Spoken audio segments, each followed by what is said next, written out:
चावल भरे कलश को आंगन में बिखेर कर कृतना ने दुल्हन के रूप में ससुराल में पहला कदम रखा था। चाची सास संध्या देवी ने कृतना के दोनों पांव कुमकुम भरी थाल में रखवाए। कुमकुम रंगे पैरों से कदमों के निशान बनाती कृतना जैसे जैसे घर के अंदर आ रही थी, वैसे वैसे सारे मेहमान तालियां बजा रहे थे। ननद सुलोचना के दोनों बच्चों ने मामी के स्वागत के लिए पुष्प बरसाने का इंतजाम किया था। मामा मामी पर अचानक सुगंधित फूलों की बारिश से एकदम उत्सव सा माहौल हो गया था। पर घर की बड़ी बहू देवकी वहां क्यों नहीं थी? वो आखिर क्यों अपने कमरे के दरवाजे की ओट से ही देवरानी के गृह आगमन की रस्मों को देखकर आनंदित हो रही थी? देवकी परिवार की बड़ी बहू थी। घर के बड़े बेटे धर्म से ब्याह कर ऐसे ही करीब 8 साल पहले वो घर में आई थी। सासू माँ तो थी नहीं तो संध्या चाची ने ही धूमधाम से सारी रस्में करवाई थी। देवर और ननद नंदोई कितना झूमे नाचे थे उस दिन। ससुराल में मिले प्यार दुलार से देवकी बेहद खुश थी। बड़ी बहू के रूप में उसने घर की सारी जिम्मेदारियों को जल्द ही संभाल लिया था। घर परिवार का ख्याल रखने के संग संग देवकी पति धर्म को कारोबार के हिसाब किताब में भी मदद करने लगी थी। अभी साल भर ही तो हुआ था ब्याह को, सब कुछ कितना अच्छा चल रहा था। तभी वो मनहूस दिन आया था जब धर्म की जीप को रोडवेज की अनियंत्रित बस ने जोर से टक्कर मार दी थी। धर्म की मौके पर ही मौत हो गई थी। परिवार और विशेषकर देवकी पर दुखों का पहाड़ टूट पड़ा था। देवकी के लिए पल भर में सब कुछ शून्य में बदल गया था। पर देवकी को एहसास था कि धर्म की छोड़ी हुई जिम्मेवारियों का निर्वहन उसे ही करना है।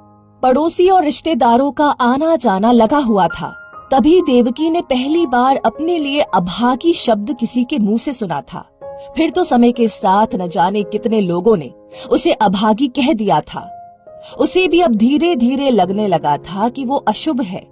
इस घर के किसी भी मंगल कार्य में उसकी उपस्थिति नुकसानदायक है।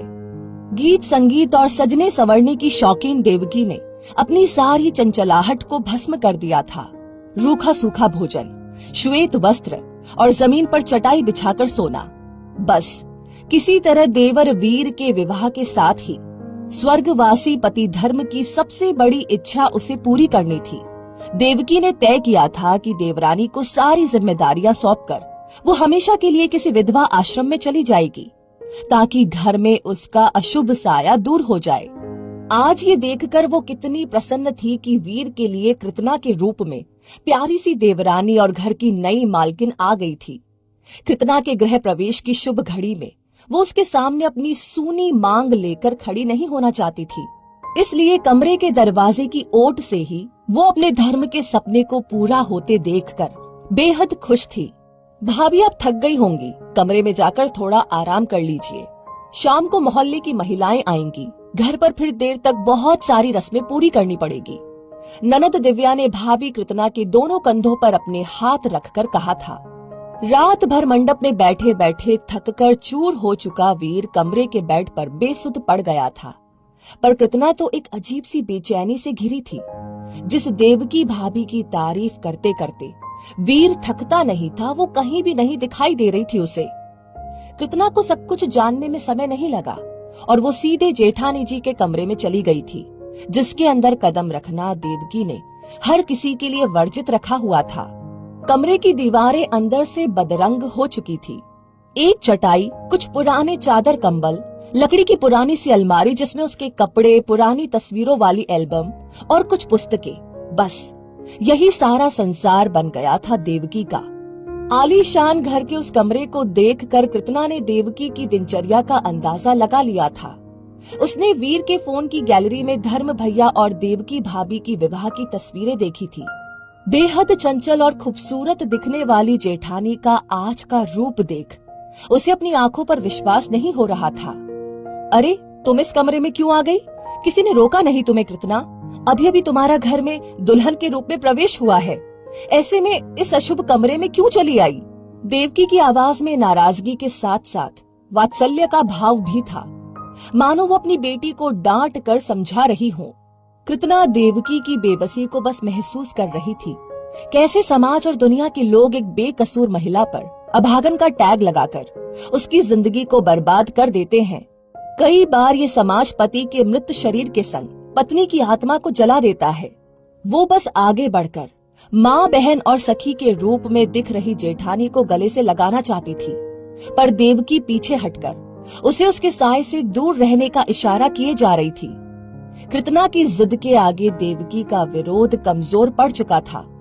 नई नवेली दुल्हन ने कमरे के कोने में दुबकी अपनी जेठानी को गले से लगाया तो उसे लगा जैसे देवकी कब से इस प्रेम और आत्मीयता की राह तक रही थी।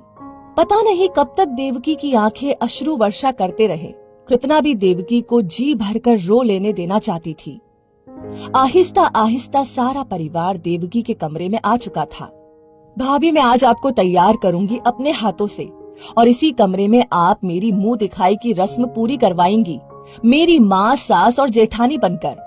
सारे रिश्तेदार और समाज आज देख लेगा कि इस परिवार की मालकिन आप हैं और आप अशुभ नहीं, बल्कि इस परिवार की खुशियां आप में ही निहित हैं। कृतना के दृढ़ और आत्मविश्वास भरे शब्दों का असर देवकी के मुखमंडल पर दिखने लगा था। मुरझाई पत्तियों में जैसे हरापन लौट आने को था। कृतना के पीछे अब पूरा परिवार खड़ा था।